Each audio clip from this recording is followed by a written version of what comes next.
Assalamualaikum warahmatullahi wabarakatuh. Izin memperkenalkan diri, nama saya Reza Fatur Rahman Ritonga dengan NIM 2536931. Izin mempresentasikan studi kasus saya yang saya dapat dari materi yang saya ambil dengan judul Struktur Masyarakat dan Organisasi Hukum Adat.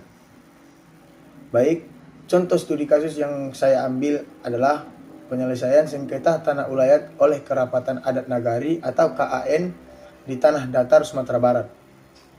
Masyarakat Minangkabau dikenal sebagai salah satu komunitas adat yang memiliki sistem sosial dan hukum adat yang masih kuat hingga saat ini.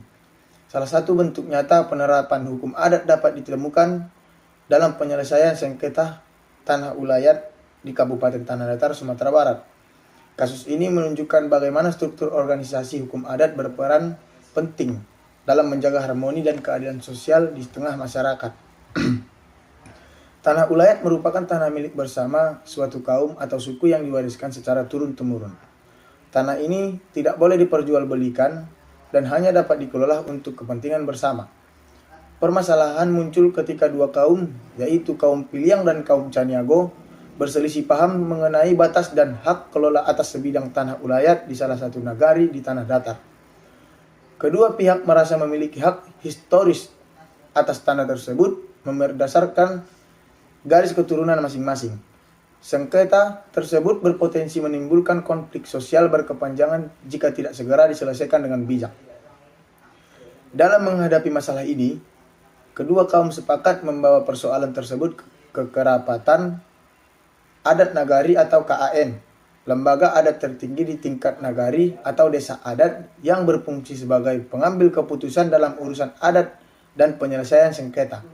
Struktur KAN terdiri dari penghulu adat, halim ulama, cerdik pandai, dan wakil masyarakat. Pemimpin KAN bertugas memimpin sidang adat dan memastikan setiap keputusan didasarkan pada prinsip keadilan, keseimbangan, dan musyawarah.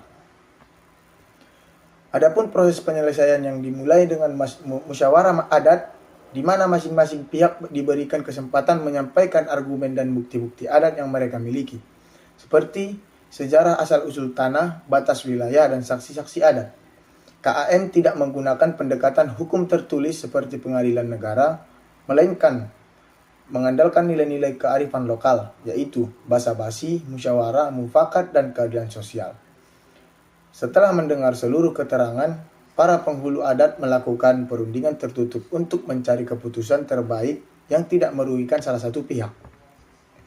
Hasil musyawarah KAN menetapkan bahwa tanah tersebut merupakan bagian dari tanah ulayat bersama yang harus dikelola secara gotong royong oleh kedua kaum, dengan sistem bagi hasil yang adil.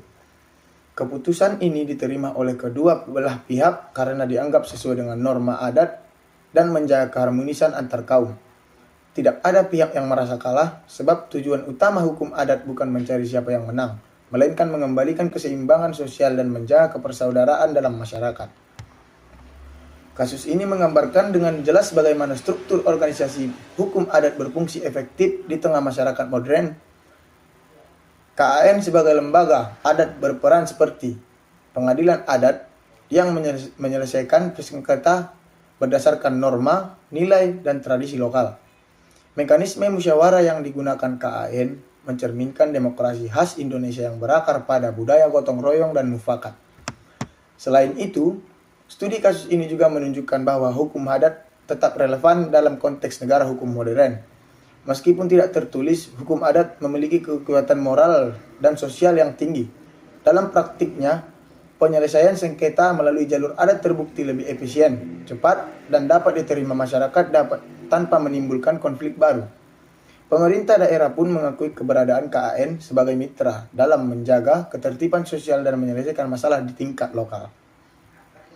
Jadi demikian kasus penyelesaian sengketa tanah ulayat di Minangkabau menjadi contoh nyata bagaimana organisasi hukum adat berfungsi sebagai penjaga harmoni sosial, penegak keadilan, sekaligus pelestarian nilai-nilai budaya bangsa. Hal ini memperlihatkan pentingnya menjaga keberlanjutan lembaga adat dalam sistem hukum nasional sebagai bagian dari identitas dan karakter masyarakat Indonesia. Cukup sekian presentasi saya. Saya sudahi dengan salam. Assalamualaikum warahmatullahi wabarakatuh. Assalamualaikum warahmatullahi wabarakatuh. Izin